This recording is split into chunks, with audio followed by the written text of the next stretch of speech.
What is going on, everybody? Hey, this is your boy JC from JC Eagles Talk. And tonight, I had to bring back, man, one of my special guests, man, from the time I started content creating, from the draft, from the 53-man roster. But why not finish it off with this playoff run? So welcome back, my guy, Gayle. Hey, how you doing, man? That's good, man. I'm doing great, man. We in the playoffs. I mean, the last time I saw you was at open training camp practice. Yeah.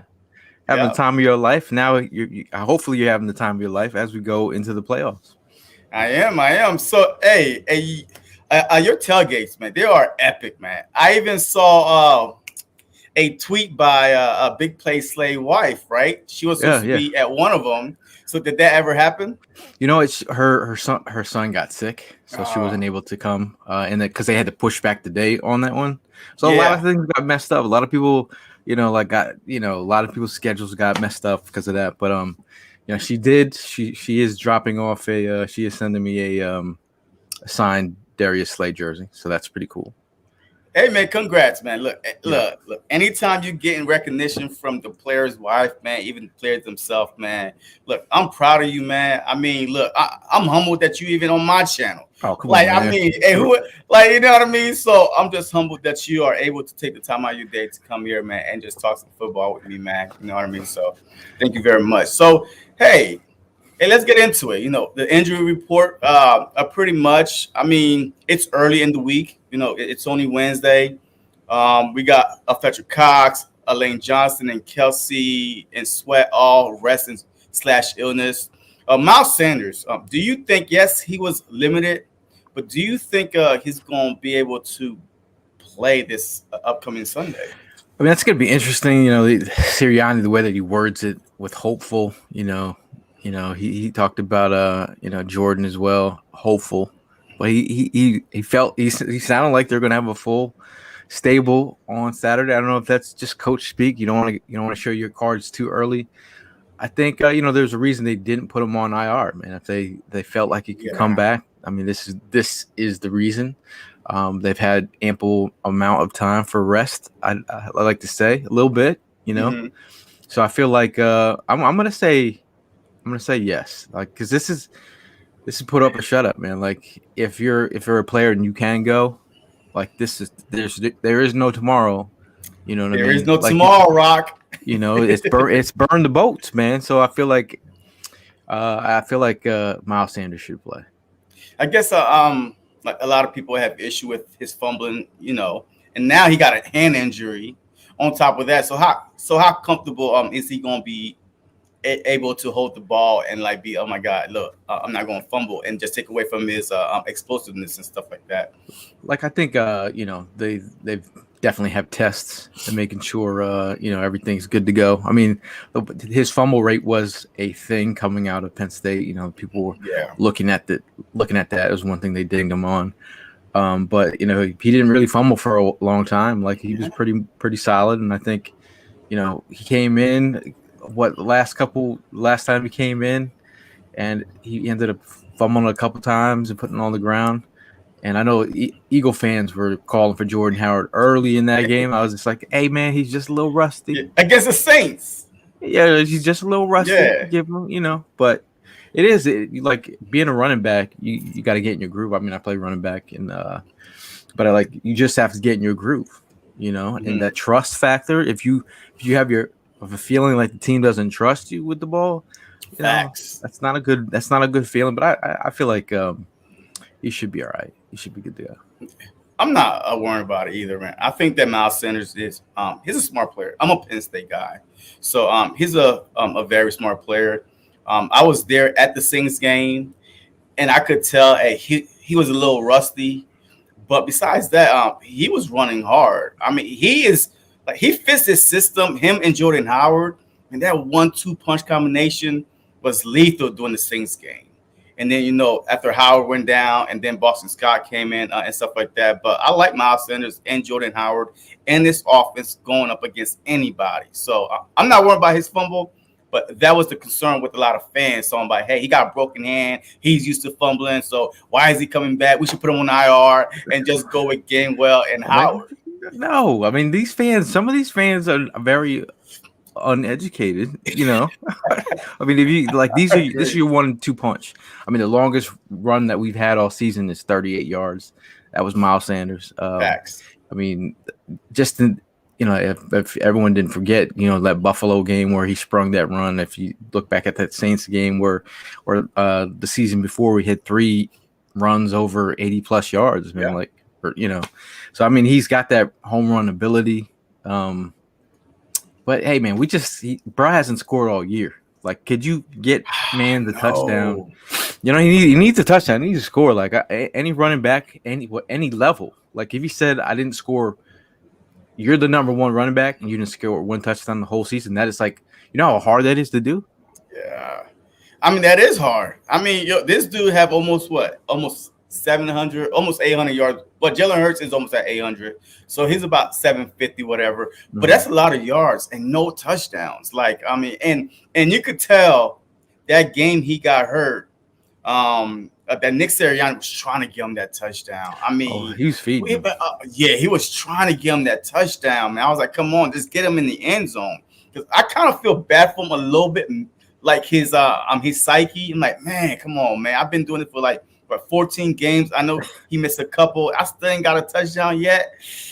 And Boston Scott got some. Gainwell, Howard, everybody's eating. Huntley, I mean, you put them in there. Everybody's eating. But, I mean, hopefully, this Sunday he could play and he get his first touchdown against the Tampa Bay Bucks.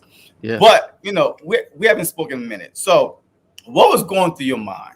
The Philadelphia Eagles, I mean, my first 7 games, I had us 3-4, 4-3 type thing. So we're 2-5. What is going through Mr. Saunders' mind right now about our Philadelphia Eagles? When we were sitting at 2-5, I looked at a team that was, they had no identity. They were a little lost. They're out here running the streets wild. Like sometimes when you don't have an identity yet, you're out here trying to find yourself. And sometimes you have to hit rock bottom. And I felt like you got to stick to things that make you.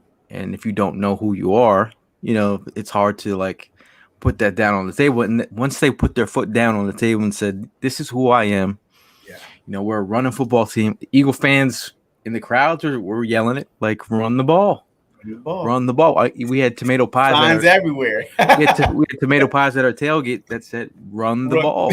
Like it became a thing with the fans in the crowd that they started chanting, "Run the ball." Like it would just pop up. So I don't know if it was bullying, saying bullying works, but in terms of getting the Sirianni to just that's your strengths. And he talked about before he got here playing to the players' strengths. And how do you set up Jalen Hurts for success is by having a sound running game, utilizing the play action off of his ability to run the football. I mean, it got to the point where every team that we were playing knew that we weren't going to run. Then that starts dictating to other teams. You were letting the other teams were tipping their hand almost every play. They're like, "Oh, he ain't running here." Miles Sanders had 1 carry against the Bucs that first time. So I'm telling you, we once they got it, they got their shit together. You saw things start to change. Yeah, I mean, I agree. Hey, shout out to everybody that's in the chat: Nina, King Fly, John, Aggrandizer, Jennifer, First, Last. Hey, welcome to the stream, man. I appreciate all people y'all in there. Good people. Yeah, facts. And I appreciate all y'all, man. Please make sure y'all hit that like button, man. All right, so my boy, and don't forget, man. Hey, go check out. I'm telling you right now. Fourth and John. I mean, can you tell them a little bit about your tailgate real quick before we move on? I mean, the tailgate's really about just giving back to the community. Just bringing people together. And sharing love to a lot of people that support Fourth and John, our podcast, and just show up and support. So it's people just show up and they're like, "Hey, man, how much does it cost?" I'm like, "No, it's free of charge. You just have a good time." Shout out to Bud Light, our sponsor. They hold it down with the beer. Shout out to Conchi Bakery where they supply us with tomato pie. Shout out to Evan who's been cooking up cheesesteaks for people all season long, and we've added our DJ Lowski, providing the tunes the whole season long. So just a good vibe, a lot of great energy. Every week you meet a lot of Eagle fans from all over the country, all over the world. They come in that love their Eagles, and they meet other fans that love their Eagles, and it's just like meeting a lot of great people. And now that I travel a lot, I'm meeting all these same people that I've over the years. So I made a lot of great friends. But that's really what it's about, man. We're like diehard crazy Eagle fans, and we love everything from draft to off season to full season to traveling to meetup groups. So it's a really good time. So when you find your tribe, then and you know it, it's a good feeling. Sir, I love it, man. So, but yeah, I agree with you. When we were 2-5, I'm like, okay, hey, we're 2-5. Like, I have a Facebook group, it's JC Eagles Talk, and every Monday, win or lose, I put my little motivational speech, my little motivational post up there. Man, I had people under the post. Oh, we suck. Oh, hey, we need to be tanking. I'm like, look, we all knew coming into the season, our first 6-7 game was going to be the tough. Was going to be the challenge, like the most challenged first 6-7 weeks. So why are we saying that this team sucks and fire this person and we should be tanking? No, there's 10 games left. 10 games left is a long season. Man, people was just calling me crazy and jumping off the bandwagon. But I'm like, all right, that's cool. And then the following week we won. And then the following week we lost. And then following we won. And then we started winning. All of a sudden, the same people look under my post because every Monday, hey, win or lose, man, yeah, we got this. Yeah, we got, hey, Nick Sirianni, Jalen Hurts is the guy. It's just like these up and down fans to me. It's killing me, man. If you're a fan of the team, man, regardless, like, yes, you could have a healthy debate, but trolling and wishing harm, upon the players because the record is not what you want it to be. That's the most sorriest thing. That sucks. It's been tough. It's definitely like I think some people, like if you've ever played football in terms of like just knowing that it's a long season and there's once a team gets a vibe, it's like they start riding that vibe, and I feel like that's what happened with the Eagles, man. They started winning, they started learning what they do best, and they started gelling, and the growth is what we saw. And like, I had them at 9-8, man. Like I had them at 9-8 for a reason, and they were 9-8. Like because I just felt like were they an elite team? No, I thought they were a team that was learning on the fly. I mean, it was pretty much put your seatbelt on because you're going to go for a nice little ride. So I mean, it's like as much as the beginning of the season. Am I a Jalen Hurts stan? No, but I was like, I'm supporting the guy. Like, people are like, yo, why are you out here buying custom made Kelly Green? I'm like, that's I was like, because Hurts is coming back in this Kelly Green somehow, some way. But I'm like, it's like you support your team, right? And I think a lot of Eagle fans will stand on their takes, and they will fight for that take the whole season. They can't let up because they put those hot takes out early, and here they are in week. Now we're going to the playoffs, and now they're like looking at you and we're like, bro, we all saw your takes. I was like, we got receipts. We know who's who, and then we filed y'all in the index. I'm like, okay, I see you. I got you.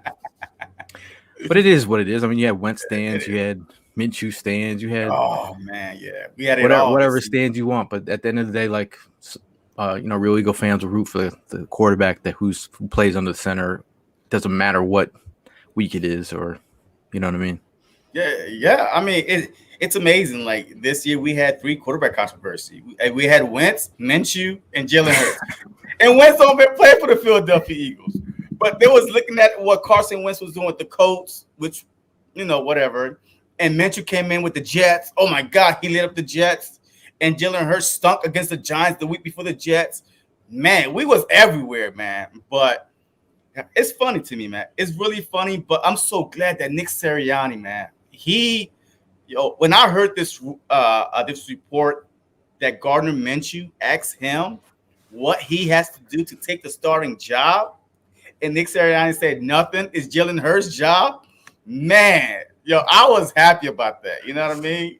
I'm not. I was happy from both sides of the ball because I love the fact that Jalen Hurts has a guy behind him pushing him. Like Yeah, if you have a guy in there that doesn't want to start, I don't need loser mentality at any level of like if you're second string, third string. I want you to be like, I want the rock. I want to be able to, support the team in any way, but I still want to start. Like that's the kind of, you know, you don't want a guy who's a career backup behind your guy. You want someone pushing Jalen, and that's yeah, the kind of competition or competitive fire that's going on in practice. That's what I need. That's exactly what I said when Minshew came in and started lighting up. I said, "Yo, that's good.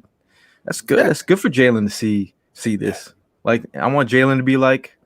And I took that personal. I want him to like become the meme, and I took that personal, the Jordan meme. I mean, I feel like, and that's what he did. And I felt like when he came off the field the next couple weeks, we saw a rejuvenated Jalen.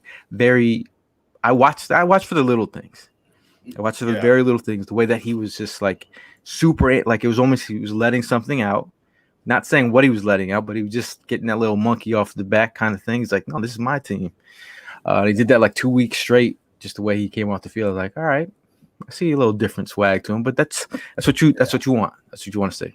Yeah, and I agree. And we had the perfect quarterback to be able to sit there, watch what a Gardner Minshew did against the Jets, and not get inside his head. You know what I mean? He's a coach of a son. He's used to being coached a certain way, and I'm look just like you. I'm glad he saw that because now he was like, "Oh, okay. Well, the same offense that Nick is calling or not calling for him, if he called that for me, I could do the exact same completions that Minshew did. And then if you had look at the chart with the Minshew against the Jets and Hurts against the Broncos, you're like the bubbles were very similar. A Mm-hmm. lot of quick pass behind the line of scrimmage, a lot of throws between 5 and 10 yards, and a few deep shots. They were like similar. And if I remember right, the Broncos game, Jalen Hurts was a perfect 11 for 11 at one point. Yeah. So but it is what it is. But I ain't worried not one bit about it. It was funny being at the Jets game and you watching the Eagle fans in the stand. Like, there's some the fans that again that are on the fence about, but they have to like let you know about it. Like, and they're like, I'm not gonna say nothing, but Minshew mania, man. The guy hasn't missed. I'm just saying. I'm like, whatever you want to say. I was like, the determining factors is it's not just a game that like is going to change the mindset of this locker room. What Jalen Hurts laid down the foundation of like, the belief from the teammates started before he was even a starter. Started way Facts. before when Wentz was here. Like you talk about Quez Watkins developing, like Quez was his dude, like behind the scene, like back like last season. Hmm. You saw that develop right in front of your eyes, whether open practices, training, private camps. I'm watching everything. Like that relationship evolved into Quez Watkins surpassing 600 yards receiving this year. So these relationships are very back in Alabama with Devontae Smith. Like these relationships go deeper than that. So I mean, in terms of like having a team fully believe and Hurts, they fully believe in Mans. I mean, he is on the Bro Barn at Lane Johnson Bro Barn. I don't see Gardner Minshew on that wall. Just saying. But I'm not taking anything from Gardner Minshew. I mean, you want a guy, if you need someone to come in and get you some juice, hey man, Gardner brought a little juice. Yeah, just a little bit of little juice. So I mean, do you believe this team believe in Hurts like they did in Nick Foles? Like during the 2017 run, and then the 2018 when he came back into the game for Carson Wentz and led them into the playoffs. Like, are you getting that same type of vibe that the team have in Hurts that they have in Nick Foles? I think there's definitely a belief in Hurts. I feel like what Hurts brings to the table is he's a gamer, and I think the same way Nick Foles is, he's a gamer. You don't know how he's pulling some of these stuff out, but he pulls it out when he needs it. Like you look at the Giants game where, the game was littered with mistakes. Like he whether throwing late or not throwing out of bounds or throwing an interception whether all that happened or not, when it came down to fourth quarter and getting his team in position to win, he did. So I mean, short-term memory. You talk about Melata picking him up with the Carolina game, saying, Yeah.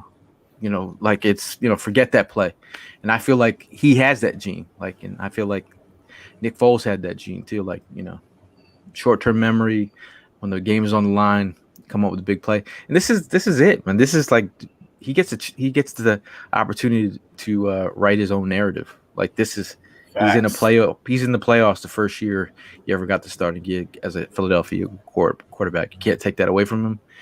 So he has a chance to write the narrative against Tom Brady. Who else wrote that narrative? Nick Foles. So Nick Foles. So all right. So besides the running game, I know that was one of the biggest reason why this whole season turned around. But what else do you feel like that helped the season turn around? Was it like the coaching? What was it like the players are buying in, or like what? I think actually, some like on any football team that you play on, there's always coach speak, and there's always a messaging that your coaches try to provide for you. That starts at the beginning of the season. I think it's really up to the veterans to start believing. If the veterans do not buy in to your messaging, you'll see a team fold. You see a team that's 2-5 keep losing. You'll see a team just pack it up, pack it in. Let me begin. I'm just saying that, like, we didn't see that. The messaging that Sirianni laid down, whether it's 1% better, you'll start to see what the messaging from the coach is, and you'll start to see the echo from Melata's mouth. You'll see it Jalen Hurts' mouth. You'll see all throughout. Everyone's really buying into that message. So I feel like when the team believed it, they talked about their growth. They broke out that little flower image. We all, media, fans, all kind of collectively laughed at it. I said, I started embracing it. I started giving out flowers at our tailgate. People the first time, like, you got what's with the flowers by the DJ booth? I'm like, yo, flower power, come on, man, the growth. So everybody collectively bought into it, and I think as a whole team, they all started believing. Hey, it's almost like we all saw the talent there. It's just them putting it together. And they definitely got that run game together. Yeah, I mean, first and last was like every time I see Timberland in the house. I think I told this story. I work in New York City right now. I haven't because of the pandemic, but I'm in like some store, and I'm like, I'm at the register checking out, and then the guy's like, "Yo, man, what's up, man?" I'm like, "What's up, man?" I'm like, "How much?" He's like, "Man, I love you. I love all your stuff, man." I'm like, "My stuff? What are you talking about?" Come on. He's like, "Come on, Timberland." I'm like, "What?" I was like, "Bro, I ain't Timberland. I get it all the time. I get it all the time, man. I get it all the time." I've been up in clubs and people are like, "Yo, what's up, Timberland?" I'm like, I was like, I gotta start working out because. All right, so look, like to answer my own question, I really think, hey, look, at the running game, but also Nick Sirianni swallowing his pride. He came in, this season with a certain offense in mind. He's been waiting his whole life to call plays, and this is his moment. This is his moment to shine. But his offense, I don't know if he didn't have the players to run the exact offense that he had envisioned. But once week 8 came around, once, he got tired of fencing and run the ball, I think that he got mad and said, you know what? Y'all want me to run the ball? I'm about to prove to y'all that's not the answer. So, but that kind of blew up in his face because we ran the ball against the Lions over 200 yards and we ain't stopped running since then. But he also had to swallow his pride, to say, hey, look, my offense is not working, so why not I do a mixture. of running the ball and try to put my little, offense in play within that, that scheme. And also Jonathan Gannon. I think when Fletcher Cox, I've never heard Fletcher Cox speak bad about any coach or any scheme. But when he came out and said, I don't get paid, to play screens or to chase down screens, I feel like that Jonathan Gannon had to take a step back and start putting these guys in position where they really felt comfortable in. And that's what I think this whole thing turned around is week 8. A Jonathan Gannon got called out. A Nick Sirianni started running the ball. So all the coaches and players had to buy in. Like you said, the veterans had to buy in. Their voice, is powerful. I don't care what kind of coach you are. If your veterans are not bought in, then you're not going to be able to run anything that you want until the whole team is bought in. So, and it starts with the Kelsey, with the Cox, with the Slay, and they all just started buying in, and then next thing you know, they win the playoffs. Yeah, I think I just think the whole idea of Sirianni like swallowing his pride or whatever. I think that's why a good coach knows how to adapt. Call an audible on your own self. You're like, like I need to play to the player's strengths. That's the one thing he started with, like talking about when he got here. And I'm like, you said that in the beginning of the season, you weren't doing that. So here we are, and it's you have this coach, young coach, as he is, and he's developing right before our eyes, and that's the thing. Like the amount of fans that killed him for that speech, the amount of fans who have like killed Gannon for his shortcomings. But the one thing that you have to allow these guys to grow into their own and develop. You might, laugh at the idea of Gannon being a solid coach, but his defense has been pretty sound the last half of the season. We did give up 50 in the Cowboys, but that was second and third stringers. But there needs to be better play in the middle of the field, whether linebacker, safeties. That was that's pretty, like I was saying all season. I'm like, look, the way that some of these really talented quarterbacks are eating up our defense right now has nothing to do with scheme right now. I was like, they're picking apart some where players can't overcome.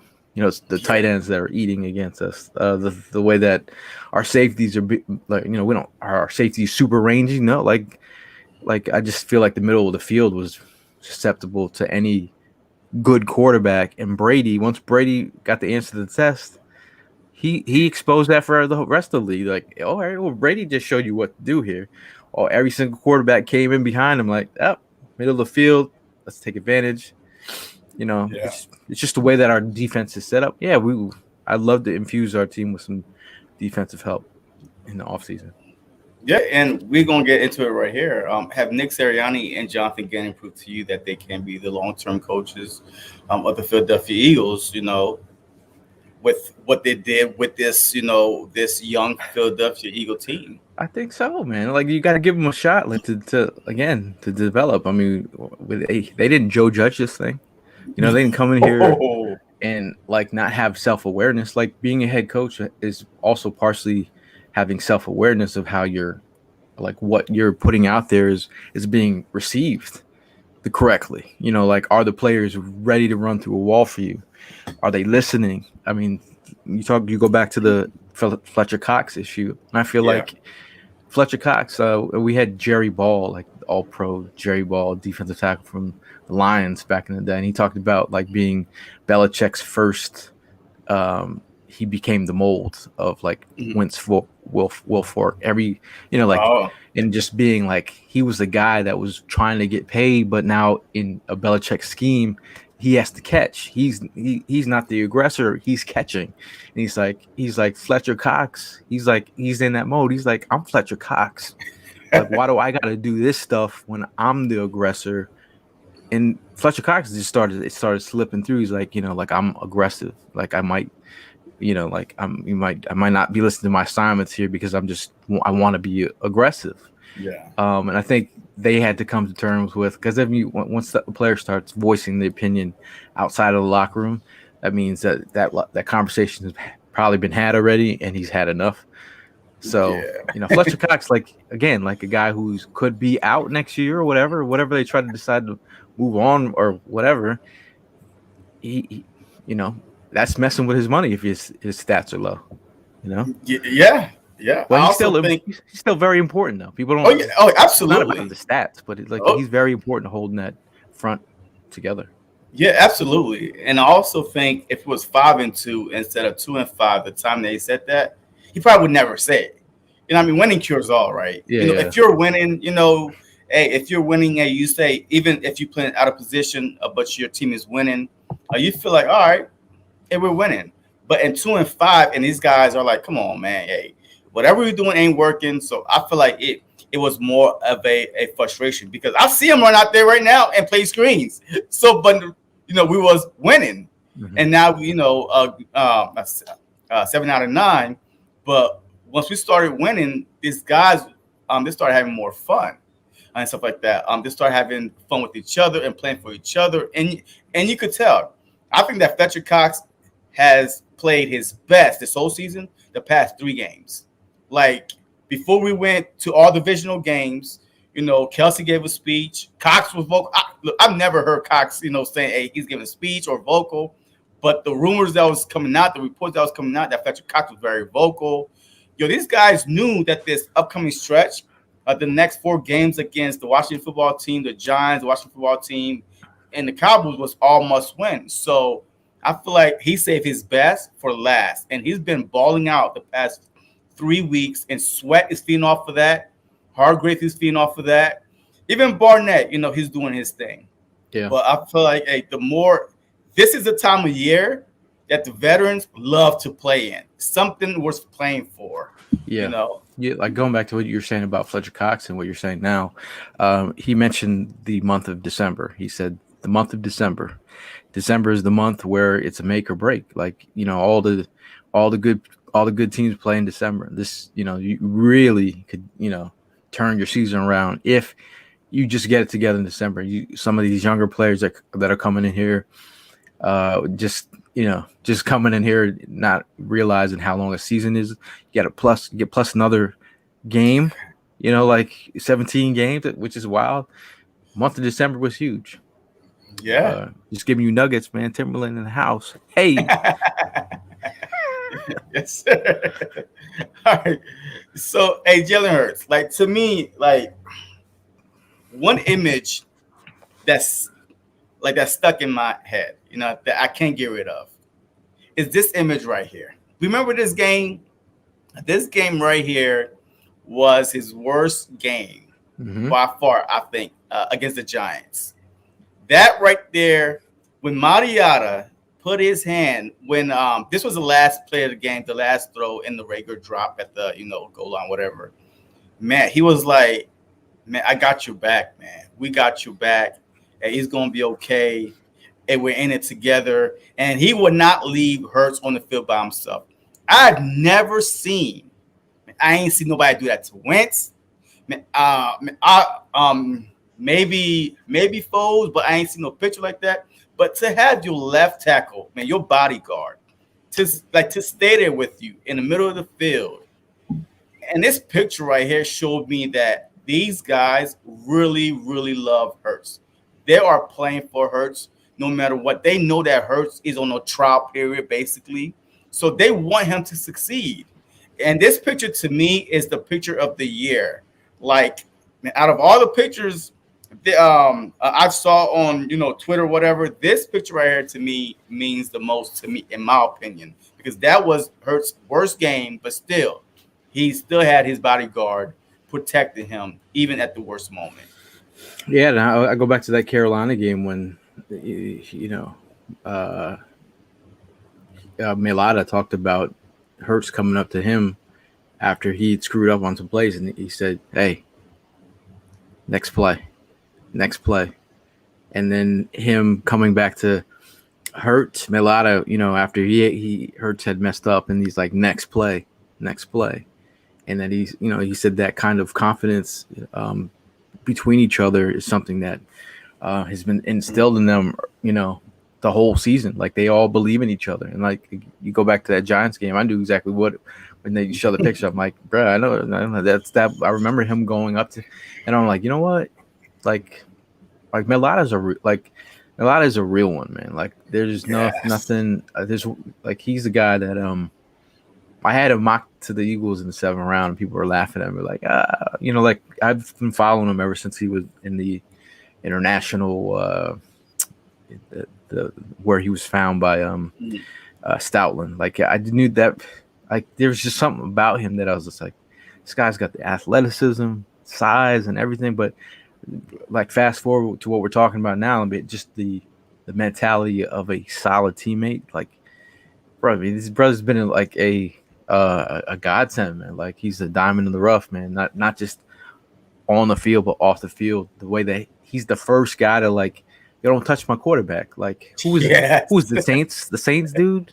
Yeah. He's like, don't touch my quarter. Like, and gave him the juice after. Like that's what you want to see. Like you can't teach a man or teammate when the heat is like the real ones show up. Yeah. In your defense, and he's shown that. So forget Blindside. We're gonna make him. There's gonna be a movie about Melada, and he's gonna have a. You know what? You might drop a single on top of that. Hey, look, that movie would be dope, man. From rugby to NFL rookie and not knowing the system to Super Bowl champs. Yeah. I mean, hey, what I mean? I can see that movie, man. I mean, I can see that movie. So have Jalen Hurts proven like to you enough that this year that he's definitely worth moving on next year as the guy? I think to me, I think he has. Like in terms of how he's getting paid and how his contract is set up, lovely. I mean, he's got this opportunity to flourish under a rookie contract. You look at, not saying that he is Russell Wilson, but when they were flourishing on Russell Wilson's rookie contract, this is where you win. This is where you have an opportunity to bring in some high price free agents that might make sense. Maybe Devontae Adams or I'm just saying, like, if you want to build around him, you can, like, or if you want to go, buck the system, no pun intended. Like you're gonna go back in the first round, draft another guy, and develop another guy. You're right now. That's what you're doing right now. You're developing a guy. Whatever's been said or whatever's deals were on the table with Watson or whatever, that didn't happen. Like, I mean, it didn't go through. I'm sure it probably was out there, but it didn't happen. So what we've seen right now is development. I mean, we've all seen it. Like you saw the happy feet, the heel clicks, the just where he's not really doing that much now. He's stepping up in the pocket, making throws and utilizing his legs. And there's a thing about Jalen, as much as people might, talk about his arm strength or some accuracy issues or whatever. There's things that he can do that only 10% of quarterbacks in that league can do with his legs. Mm-hmm. So he's definitely a dynamic threat. It's just a matter of him putting it together with his accuracy and settling in as a passer and being able to flourish from 2 to 3. We all know that he can hit that first read. We want to make sure that he doesn't fall apart between the second and the third. And his quarterback coach had mentioned it on Twitter. It was like, like getting to 2 to 3. And I'm like, bro, that's exactly what I've been saying. And you're seeing that development. And then I was like, you know what? He's showing to me that he's developing. So, like Jennifer said, he's our guy. Yeah, he's our guy. He's sitting here watching the show with us. Yep. He's our guy, and I agree. So now, hey, we about to get into what I brought you on here for, because I'm interested to hear, Eagles versus Bucs. How do you feel about this matchup? Was this a matchup that you wanted, or like, all right? So what would have been the best and worst matchup for the Philadelphia Eagles? If it's not the Bucs, like if say we had to go to Green Bay or something like right off the rip. Mm-hmm. I just feel like the way that the Bucs, they weren't the same Bucs at the beginning of the season. We played like, I don't know if they want to go into this underdog role or not, but like Nobody thinks we can beat the Bucks. Nobody thought we could beat Brady. Um, it's all about interior pressure, really, for me. Like beating Brady is all about the guy gets it out, under 2 seconds, around 2 seconds. I mean, he's getting that ball out. But I felt like with AB in the locker room and that situation, and like losing Godwin, I'm like, okay, now you have, I mean, Evans and Gronk. Gronk are still amazing combo. Yeah. I mean, it is what it is, but it's just like nobody thinks we can beat them. And I think, again, if we run the football and knuckle up, like really knuckle up, then we should be in, especially with the weather weights. If they're not going to be able to throw the ball like they want to, here we are. And I actually did want the Bucks. Me too. I did want the Bucks. Like, I'm good. I'm good with it. Like, this is a great litmus test of where this team is. Like, not if, when they beat the Bucks, you know what that will do to this locker room? Ooh. I mean, some of these guys in this locker room already beat Brady for Super Bowl. Yep. And the thing about Brady, he's been thinking about Eagles for a long time. Yes, absolutely. Whether it's going to affect his play, I don't know. But he said Eagle fans still remind him of this day for dropping that ball. Come on, Tom. Come on, Tom. In my Malcolm Jenkins voice. Yeah. I mean, this was the matchup I wanted. The honest truth. I felt like, because even last year when the Bucks was fully healthy, their first playoff game against the Washington football team last year, I mean, Washington almost beat them boys. They wasn't clicking just yet. So, and they had everybody. So I feel like this year, losing Godwin and AB give us a fair match on the offensive side. I feel like that. Hey, with Evans, with Gronk, with Godwin, with AB, I mean, that's just too much firepower. That's too much sauce, man. That's too much. I mean, I'm sorry. Like, if those guys were healthy, hey, just give me somebody else. But right now, I feel like, and I've watched them the past 4 weeks. I mean, they haven't been the Bucks because there's a lot of injuries on that team. Offense, especially on the defensive side, also. They got some guys back. Yeah, Barrett is supposed to come back, I heard. But how healthy all these guys are going to be? Like Fournette, Fournette was supposed to be out. Like, he got hurt a couple weeks ago, and that could be a 3-4 week injury. So I want them right now first, in case they start getting healthy the second, third round or whatever. I just want them right up front when they're not even thinking about us right now. I don't even think the Bucks know what they're about to get into. And I really don't feel like anyone really knows outside of like what Eagle fans have seen blossom. No pun intended. No pun intended. But I feel like this would be I'm telling you, man, like, don't let them get this win. Like, I'm not gonna say it's gonna go to their head, but like when you say like a young boxer who's in the ring with like an experienced fighter and can go a couple rounds, you're like, bro, I could win this fight. Like I'm in here. Like that's like they get a dub here. Mm-hmm.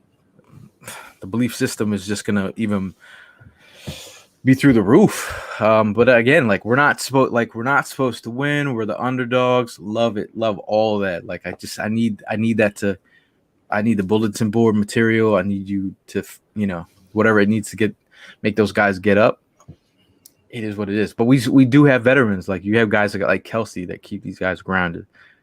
Yeah. He puts out speeches like he's been putting out. Like, yeah. Like if you're not, I was inspired listening to him. Like I was ready to like run through a wall for him in my own house.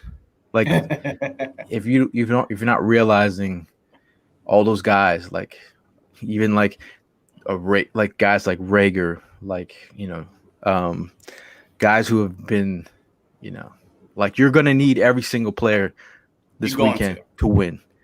I don't care what happened this season. Yeah. It's fresh start. Everybody is 0-0. Like we need everyone. So I feel like Team should be inspired. Yeah, I agree. I think if we win this game, it will be on all three phases: offense, defense, and special team field position. Rager, I know fans clown Rager left and right. I've done it too, but this is his. This would be a. This is where legends are made, right? I mean, and it's at the playoff times is where legends are made. I'm not saying that Rager won't be a legend, but if he could get us a good field position every time they punt. I think that Huntley might return the kicks and Rager might return the punts because they kept Huntley on this 52-man roster for a reason. I think that he's really going to return the kicks. But Rager, for a guy meant to be booed like all year, and the biggest moment against the GOAT, against the defending Super Bowl champs, to put the Philadelphia Eagles in position to possibly kick the winning field goal because of his punt return. Could you imagine? Like the next day? I can't imagine. Like I've been looking at Eagle fans in the crowd, like random strangers, and like the hateful things coming out of their mouth, and I see Rager break a play, and I look at him like, "You gonna clap for that?" And they're like, "It's like." I'm like, dude, he is on the Eagles, right? Like, you do know, like, now I'm like, that's where I'm just not at as a fan. Like, I'm like, we're trying to root on our players, and you're booing the man while the ball is in the air. Like, as a former punt returner, that's one of the most stressful. Like, you have to be so locked in, not to think that your whole crowd is like rooting against you. Yeah. But they recently gave him a stand, like a little standing ovation after that punt return, and I felt like that was almost like a sorry from the fans, in a very smug Philadelphia-esque way. But they definitely kind of gave him his flowers after that, and he made mention to it, like that quote that was out there, just being like, just he made light of it, and then after the Washington game, we were out after all the players coming out. We met Coach Sirianni, met like Slay and Boston Scott. We met a whole bunch of Lane Johnson, but I know some fans were wishing him happy birthday, and he got off the bus and he said, he got on the bus, and then after someone said happy birthday, he came back and he said, "Thank you so much," like, thank you. And it was like I was like, it's the first time anyone's got an idea of like who you are as a player. So it's very interesting to see him, just let the mask go, because he's very, very, very guarded from social media, it seems. Yeah, and he's young too, man. We gotta realize that he's very young. I mean, coming out of TCU, he was like 19. Like, he's young. He's like 21 or something like that. Yeah. So and you could tell by his social media presence. He's always on social media, interacting with the fans. Man, fans that have nothing nice to say. So why are you on social media? You didn't do nothing good today. Stay off of social media. But he gets his feelings and want to fight the fans. And it's funny because he even is like, I have other friends of mine that are content creators. His father is in people's DMs, and you're like, word? I'm like, yo, you're like how this works. Like, you're the dad.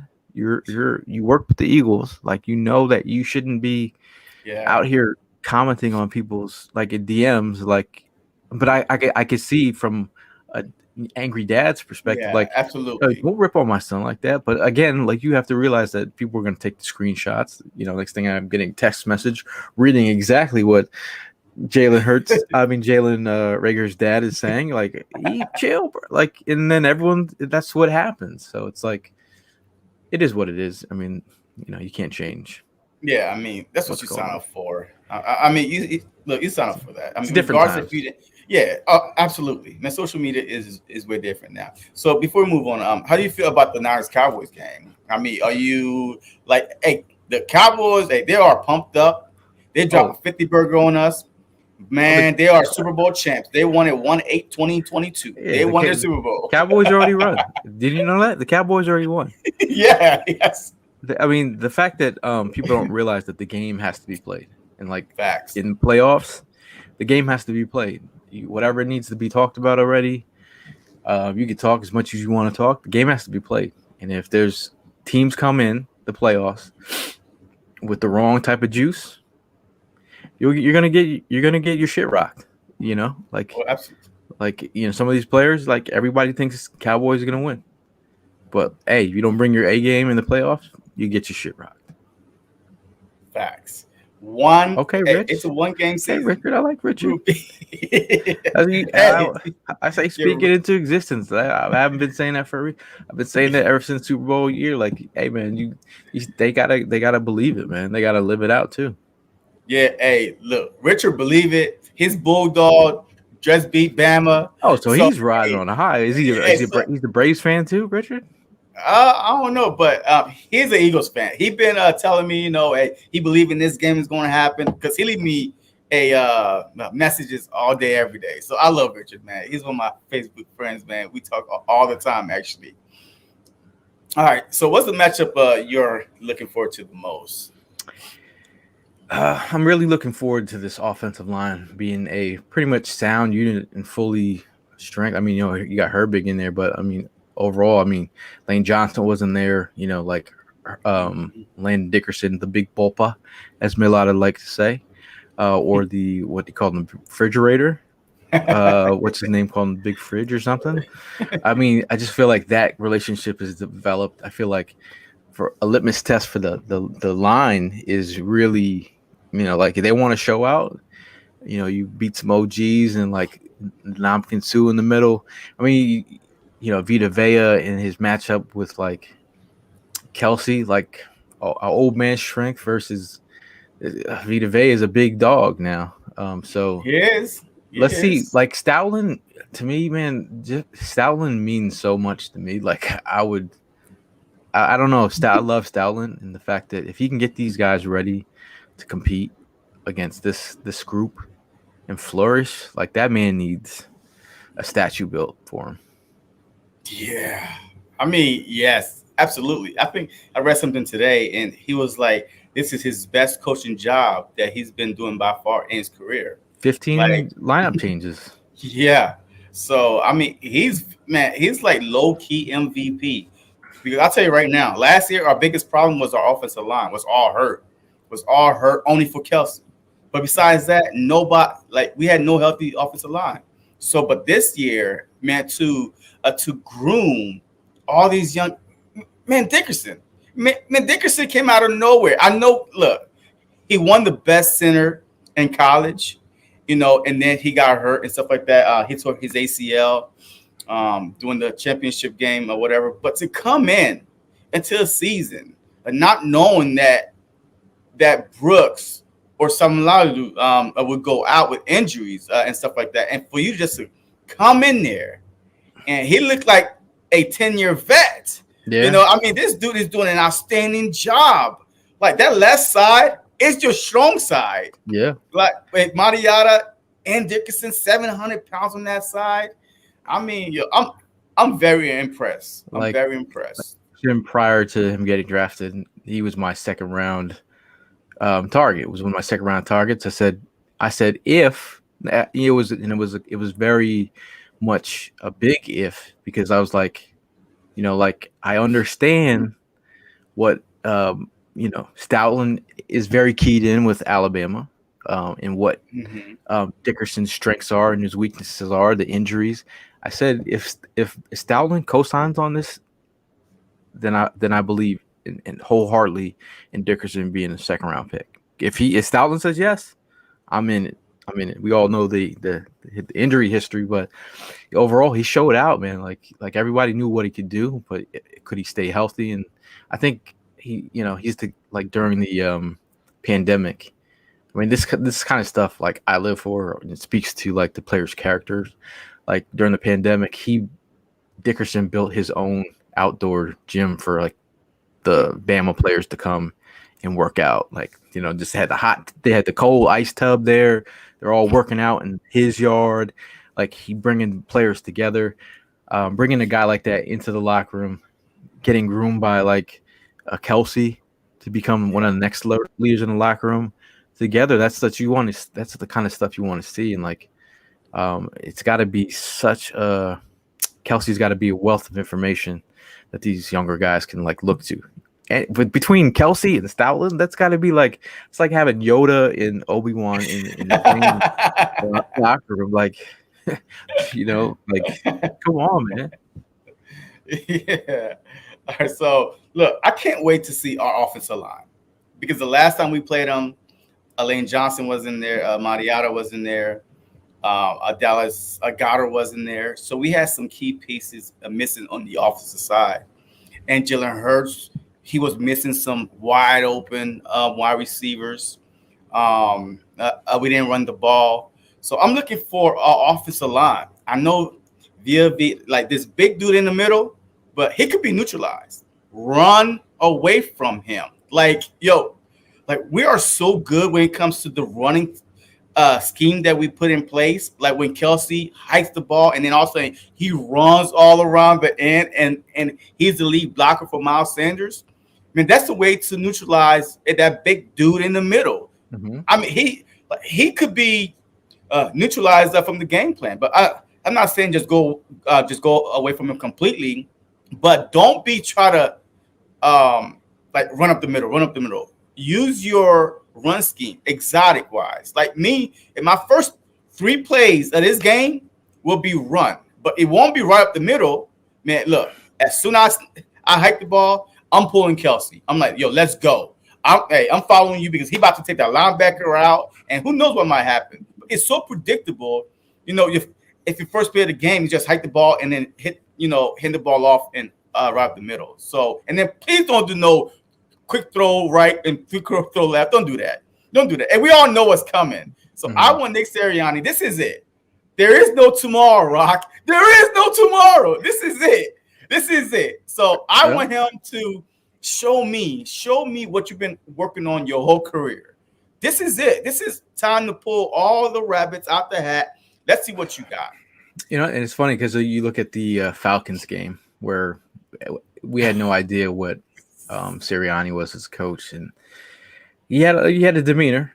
He had a demeanor that game where you're like, bro, looks like he's about to will this win with his players. He just looked like he fit the part, and then you saw the play calling, and you're just like, okay, like I feel like that whole idea from Zach Ertz told that story about burning the boats.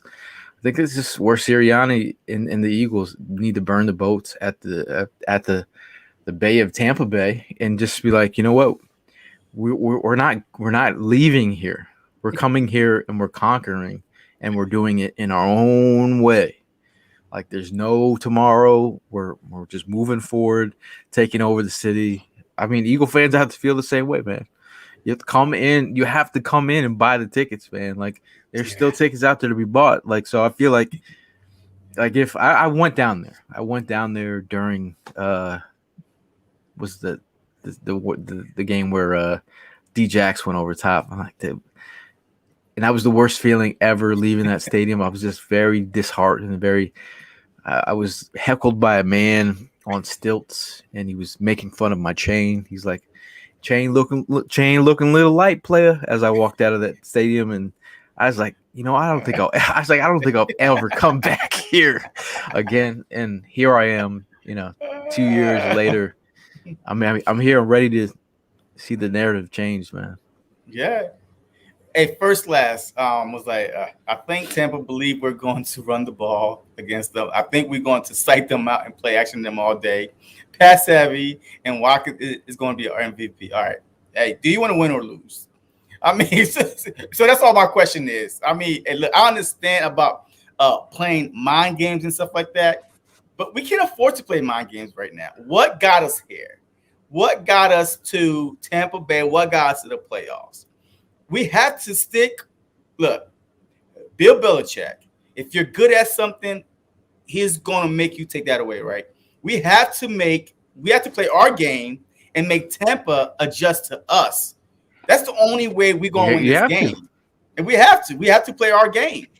I mean, because that's what we did early in the season. We weren't playing our type of football. I feel like it's like imposing your will is everything. When you know that as a defensive line, we know the offensive lineman is not going to hit you.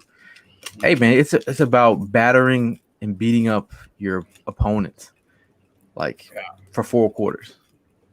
Yeah. My boy Mel, man, I'm definitely Yeah. seeing. I'm seeing him, Mel. and we were just talking about going down there, man. Like, if y'all don't know Mel, man, bro has everything planned out. He's got games planned out next year. He's got I everything set know. up. The draft, he's ready and willing. If you ever want to talk to a man who's obsessed about scheduling, Yeah, I had him on my channel one time, and he's a joy to have on my channel. And matter of fact, he gave me 2 tickets. Man. I bought 2 tickets from him. oh, nice, yeah, The Saints one, and the Tampa Bay one. So those are 2 tickets I got from Mel. So he's a good guy, man. I was in Mel's fantasy league, and I made it to the finals. And football Kelly beat me in the finals, which I couldn't be beat by a better person. So and the winner got tickets to the Cowboys Eagles game recently. I was in that league too, but you couldn't tell. Yeah. You could not tell because I picked I was like the 14th pick, whatever it was. And you were in that league? Yep, I was in that league. Yep, I know. I was. Okay. Yep, only won like 4 games. Like, my roster was like depleted, was getting hurt and everything. But yeah, I was there. I was like, ain't nobody beating me. I used to work at Roto World. Come on, man. I'm the fantasy god over here. And I still lost. Oh, man. But hey, look, it's all good, man. Hey, there's always next year, right? There's always next year. All right. So going into this game, who do you have more faith in? Our offense or our defense? I have a little bit more faith in our offense. I just feel like this is the game that they click. I just believe that they're going to get it together. Like, I feel like they got to keep Brady off the field. So, I mean, collectively, or if I'm going to be realistically, I know Brady, he knows where the back door is on every play. He knows where the mismatch is. He knows when Gronk, his team is up on Avante. He knows where the mismatch is. Only way to stop him from finding that mismatch is hitting him in the mouth, and that's Fletcher Cox and Hargraves have to be insanely like ready to rip someone's head off. Like those two right there. Come on, man. We've all seen it. We've all seen the L's that Brady's taken. Yeah. It's all interior. Yeah. I mean, look, if I had to pick one, I think our offense, because I do trust our defense, but they kind of, they come on later. Like our defense don't come up jumping from the gate. So I really, if I have to pick, I think our offense, as long we run the ball and Brady is on that sideline and the clock keep ticking and their defense is getting tired and more, I think our defense will come in there. If we have a lead, I think, hey, we're good. If we get a lead. When we have a lead? Yeah, yes. When we have a lead. Yeah. Mm-hmm. When we have a lead, I think that our defense, they play better. They play loose. Jonathan Gannon, he start calling the plays, like better blitz packages and stuff like that against the Washington football team. The whole first half, our front four wasn't winning. I'm like, all right, JG, just put one extra guy on the line. The third quarter started, Avery on the line. That changed everything. Just one extra guy. And now, but that was against Heineke. I understand.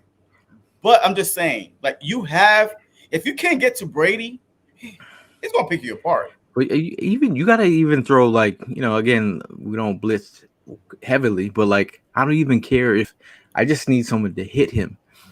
See his little leg warmers, one of his leg warmers down to his ankle. Like, get him rattled, make him think, like, make him question life. Like just one hit can change everything. Yeah, last time we didn't hit him not one time. We didn't hit him not one time. I was watching that game. I'm like, oh my God, this dude is staying up straight the whole time. So, all right, would you consider? All right, I'll put that out there. a couple days ago. I'm like, could you show cover zero like the Dolphins, right? I mean, you don't have to go through with it, but could you at least show it? Because you could watch the Eagles take defense all year. We ain't do that not one time. And you know Tom Brady, he's going to look at all the defense that we try to run, but now he's not expecting for us to at least show it and then try to back out of it. Or do you think that we don't have the type of players to try to even fake it? Just play what you. I mean, I would love like some pre-snap movement with Yeah. the defense. You know, some dummy. You know, because again, like it's like you're going up against the dark side, like Darth Vader. Like he got the Force too. So I mean, he knows, he's seen it all. So it's like it's not like you can really. The only way that you can surprise him is hitting him in his mouth. You hit him in his mouth. Yeah. Make him taste some blood. You're like, all right, where you at? Where you at with this? And that's the only thing that you can make him think is by hitting him. That's it. Yeah. Yeah. And I think these guys will be ready. Look. Yo, 90% of Brady's passes are from the pocket. Yeah. But this year he's been a little like this year he's been like this mobile. Like you could barely see it. Yo, you know where he's gonna be. So it's like yeah, you do. Under 2 seconds. 2 seconds. He's getting it out. Look for Gronk. And look for Gronk. Look in the middle. If I hear another AARP commercial out of Gronk, like I'm tired of everything Gronk and Brady. Like it's time to take over, man. Yeah. Hey, first and last. Yeah, no, you ain't tripping. I'm Haitian, by the way, and I was born in Haiti. So I'm not American, so I'm Haitian. So yeah, so that's how you hear my accent a little bit. You speak patois? A Creole. Creole. Yeah. Like Haitian people speak Creole. You know, it's Creole. It's slang for French. It's slang French. Okay. Who speaks patois? Patois is like I think it's like man, I don't really know. Like because we speak Creole. I know Haitian people, Haiti. We speak Creole, but that's when I started getting confused because a lot of people say, "Hey, I'm Creole." I'm like, "Wait, how could you be my language?" You know what I mean? I speak Creole because that's the language that Haitian people speak. You know, it's like broken French. You know what I mean? It's but yeah. So patois is it? It's Jamaican. Patois. Patois. We're learning about cultures right now. All right, so impact players on both sides of the ball. Who needs to, like, if you had to pick one or two people on the offensive side, one or two people on the defensive side, could change this game around, could really like the defense cannot stop this offensive player on our side. Who would be that difference maker? I'm gonna say impact player. I'm gonna go with Josh Sweat. I think he's gonna show up, bend on the edge, and get in there. And we were talking about a guy who should get to Brady. I think I'm relying on him.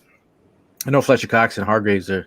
I need them. I know who they are already, but for a guy who's gonna be impactful, like I think it has to be Sweat. I think Devontae Smith, man. Like I don't need to see heavy targets to our back end guys. Like I think this is where you make your money, and make your name. Like he's already made his name already, but like we're in the playoffs, dog. So I know what a playoff Devontae Smith did it as a freshman for Bama. Like that dude's been making plays forever. So here it is. You're on the stage, young man. He's done everything. He's lasted this season for all you. He's too small guys. He's been out here making plays, toe tap, swag, drag, and all that in a bag of chips. It's Devontae Smith time. Yeah, look on the offensive side. I'm gonna give you two. I'm gonna give you Hurts and Watkins. I think that Watkins is an X factor that could take the top off their defense. I think that Jalen Hurts will have to make one or two throws, in order for them to start backing up a little bit to respect him, as far as to respect his skill players. I think Goddard. Like I I think forgot Goddard about is Goddard. big a big mismatch because Hurts was he was eating. I know, hey, maybe it was his last game they did on purpose. Hey, there was like feed Mhm. Hurts. But Goddard, yo, he's been balling. Like when he get the ball, besides the one time it tapped on his freaking heel and Yep. intercepted. But look, he's been balling out. And I have, man, great. I love Goddard, man, and I think that he could be a top 3 tight end easily. He could be a young quarterback back front, and I think that Jalen Hurts is Goddard is going to have over 100 something yards receiving, like 130. I want to say 130 receiving. I I, think I it's going to be a Goddard and Quez game. totally forgot about Goddard. I think because he didn't play that last game, No, and he did I feel not. like this would be a perfect opportunity for him to like flex, like tight Yes. end one. Like, bro, I need that. Like, that's a good one. I definitely and then their linebacker just came back. What's his name? Was it Devin White? I think David was hurt. I think Oh, David was Levante hurt. David. Yeah. So I Yeah, mean, I feel and like Barrett. it's a great opportunity for them to test. Yeah, Haitian they speak French do. too. Yeah, they do. What do you call that? French. No, no. I mean, hey, French is proper. Creole is slang. So so that's how it is. Like me, I had to learn how to speak French, but Creole is like my natural. It's like my first language. You be eating goat curry? Oh yeah, I love all that. Oh I love all yeah. that. Go Oh yeah. curry. Oh yeah, man. Yes, sir. But I don't yeah, think I don't think I've ever had goat curry, man. yeah, and then look on the defensive side. Look, I'm about to give you Sweat. I agree with Sweat, but I think T.J. Edwards. I really think that T.J. Edwards is going to sack Brady 2 times. I think that Ooh, Jonathan wee. Gannon. I think that Jonathan Gannon is going to really dial up T.J. Edwards. I think he's going to be the guy.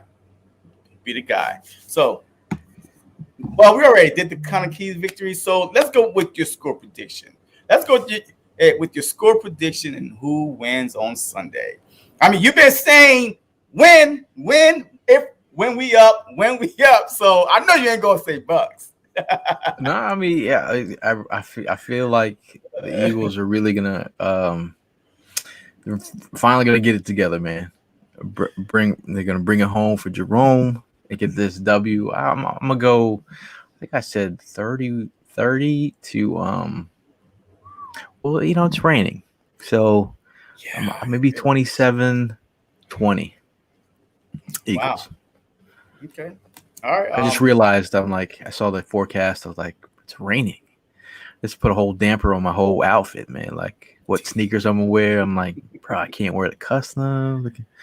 Like I got to rethink some things. But then I So said the running game. yeah, the running game. Yeah, the running game is going to be a key. So I'm going to go with the trend I've been going through all year. We got to hit 30. We barely win a game. I mean, we beat the Washington football team, like the second team all year, without up and up 30. Every team we've beaten, we put up 30 besides the Panthers and the Washington football team. But 30 is a magic number. So I'm going to say 30-24. Eagles. And it's funny because people are like, oh, you guys are homers or like whatever. I truly believe that Yeah. this is a different team, and I think they are catching the Bucks at the right time. At the right time. At the right time. 35-21. Birds. A 28-13. Eagles victory. Look. Hey, we feeling good. I mean, we catch them at the right time. If it was the second round, I'm like, well, they already kind of warmed up. Man, they probably, got their system to figure it out. But first round, I think we could catch them sleeping. Yeah. I'm feeling good, man. Like, again, man, like I feel like there's a lot of fans going down there. Everyone's excited. Everyone thinks the Bucks are gonna win. That's exactly where we need everyone's headspace to be at. And then it's time to knuckle up, man. It's really put up or shut up, and it's like, again, this is a litmus test to see where our Philadelphia Eagles are at. Like, again, we talked about earlier in the show about being 2-5 and where they came from, and here we are in the playoffs. Started from the bottom, now we here. In the play, look, just say with your chest, man. We're the team that we love is in the playoffs. So in the playoffs, right up there, right up over there. You know, I mean, and you have to really celebrate that. You know what I mean? Yeah. So yeah, man. You know what I mean? Look, I tell them win or lose, I could not be more proud of this team. Like to watch a team go from 2-5. I saw Andy Reid from 2-4. But from 2-5 and to make the playoffs, yes, they have one more slot. I understand, but still to fight all the way down from the bottom of the basement, and now we're on the second floor. Hey, look, you gotta start from somewhere, and I'm proud of this team. I know you gotta go. I appreciate you on here. Please let them know. Are you doing anything this off season, like any Facebook groups? You have any Twitter groups you have that these people can find you at? You can find us on Twitter at 4th and John, Facebook or at 4th and John IG. Where else? YouTube we're at 4th and John. But hey man, we're just gonna be pumping out content. You know, I'm headed to the supposed to be headed to the Senior Bowl. We're going to Alabama. Start checking out these prospects. For I'm going to be a front row and checking out the next talent that we're hopefully bringing into our squad, and then get ready for draft season. That's where I like to make my money and learn about all these players and really figure out the next players that are going to enter the league and be excited about that. But overall, if y'all haven't tailgated with us at any home game or away, if you guys are gonna be out there in Tampa, hit me up at Eagle Sessions or at 4th and John. Let me know if you want to link up. I'm definitely trying to get a meetup group. We're trying to get something at Mugs and Jugs Sports Bar on Saturday. We're trying to finalize that as we speak. So definitely looking for a meetup group on Saturday night. Hit me up and or tailgate before the game. Hit me up. We're gonna be doing it. Yes, sir. And he does have a show right after this at 7:30. So if y'all have any more questions, because I'm not having no more show tonight, but I know y'all have plenty of questions. So go over there, 4th and John on YouTube. His show starts in about 8 minutes. So just go show him some support. The same love I'm actually jumping on Bird Gang.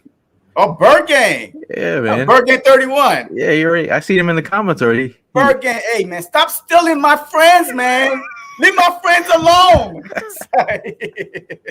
Man, Bird Gang, my guy, man. Hey, Bird Gang, my guy. Hey, shout out to Bird Gang, man. Hey, if y'all over there, man, hey, he's on the road to 2K. I think he's about 40-something away from 2K. So, hey, once y'all leave out of here, go to Bird Gang 31 and go show him some love. Go show him some support. You know how we do, man. We all bleed green. We try and turn YouTube green, man. There's no other sports team.